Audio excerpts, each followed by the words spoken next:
ഒരു പാപം ചെയ്യുക എന്നത് എളുപ്പമുള്ള കാര്യമാണ്. പക്ഷേ ആ പാപത്തിൽ നിന്ന് മോചനം കിട്ടുക എന്നത് അത്ര എളുപ്പമുള്ള കാര്യമല്ല. മനുഷ്യർ ഇന്നത്തെ സന്തോഷത്തെ മറന്ന് ഭാവിയിലെ സന്തോഷത്തിനു വേണ്ടി ഓടിക്കൊണ്ടിരിക്കുന്നു. ഇങ്ങനെ ഭാവിയിലെ സന്തോഷത്തിനു വേണ്ടി ഓടിക്കൊണ്ടിരുന്നാൽ സന്തോഷം കിട്ടുമോ? ഇല്ല. നിങ്ങൾക്കുള്ളത് ഇപ്പോഴത്തെ സന്തോഷം മാത്രമാണ്. ജീവിതത്തിൽ സന്തോഷം വേണമെങ്കിൽ മനസ്സമാധാനമാണ് വേണ്ടത്.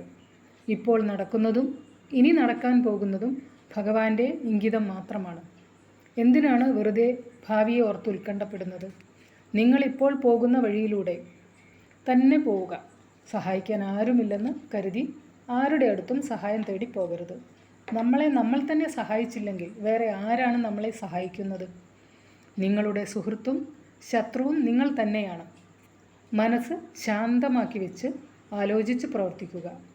ചുറ്റിലുമുള്ള കാര്യങ്ങൾ ആലോചിച്ച് മനസ്സ് കലുഷിതമാക്കരുത്. നഷ്ടപ്പെട്ടത് തിരിച്ചു കിട്ടില്ല. കടന്നു പോകുന്നത് അതിൻ്റെ പാട്ടിന് വിട്ടേക്കുക. ചിലതൊക്കെ മറക്കുക തന്നെ വേണം.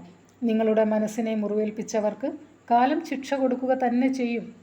എല്ലാം ഉടനെ നടക്കണമെന്ന് ചിന്തിക്കാതെ താമസം നേരിട്ടാലും കർമ്മത്തിന് ഫലമുണ്ടാകുമെന്ന് മനസ്സിലാക്കുക. കർമ്മത്തിൻ്റെ കണക്ക് ഭഗവാന് മാത്രമേ മാറ്റാൻ കഴിയുകയുള്ളൂ. അതുകൊണ്ട് നല്ലത് ചിന്തിക്കുക, നല്ലത് ചെയ്യുക.